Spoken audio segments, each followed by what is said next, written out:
Jaringan Advokasi Tambang atau Jatam membongkar dugaan keterlibatan keluarga Jokowi, Luhut, dan Bahlil dalam pertambangan dan perusahaan yang ada di dalamnya. Jatam merupakan organisasi yang peduli terhadap persoalan hak asasi manusia, gender, lingkungan hidup, masyarakat adat, dan keadilan sosial di industri pertambangan dan migas. Dalam laman resminya, Jatam menjelaskan keterlibatan keluarga Jokowi, mulai dari Gibran Rakabuming Raka hingga Kaisang Pangarep di kalangan pertambangan tanah air. Keterlibatan Luhut Binsar Panjaitan sebagai Menteri Koordinator Bidang Kemaritiman dan Investasi RI serta Bahlil Lahadalia sebagai Menteri Investasi RI juga diungkap Jatam. Bahlil disebut memiliki keterkaitan dengan PT Meta Mineral Pradana, perusahaan tambang nikel yang memiliki 2 izin pertambangan di Konawe Utara, Sulawesi Tenggara. Pemegang saham perusahaan PT Meta Mineral Pradana dimiliki oleh PT Riva Capital sebesar 10% dan PT Papua Bersama Unggul sebesar 90% yang merupakan perusahaan milik Bahlil. PT Riva Capital disebut juga telah mengeksplorasi 39.000 hektar batu bara di Fakfak, Papua Barat dan 11.000 hektar pertambangan nikel di Halmahera.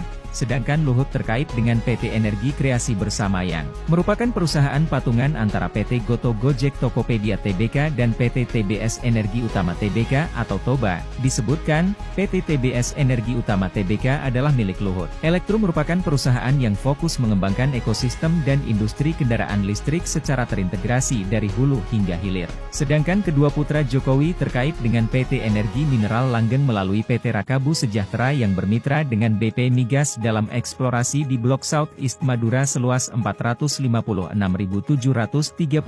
hektar. Sedangkan saham PT Rakabu Sejahtera disebut-sebut dimiliki oleh keluarga Jokowi sebanyak 16.193 saham dan Kaisang menjabat sebagai komisaris. Berdasarkan pemaparan Jatam, Direktur Utama PT Rakabu Sejahtera adalah Arif Budi Sulistyo yang merupakan kakak ipar Jokowi. Dalam eksplorasi Blok South East Madura, PT Rakabu Sejahtera menggandeng Toba Sejahtera yang 90% sahamnya dimiliki oleh PT Kartanegara Energi Perkasa yang merupakan anak usaha PT TBS Energi Utama Tbk. Koordinator Jaringan Advokasi Tambang Melki Nahar menyatakan perdebatan pengolahan tambang nikel antara menteri-menteri di Kabinet Presiden Joko Widodo dengan calon presiden dan wakil presiden hanya untuk kepentingan pelaku industri.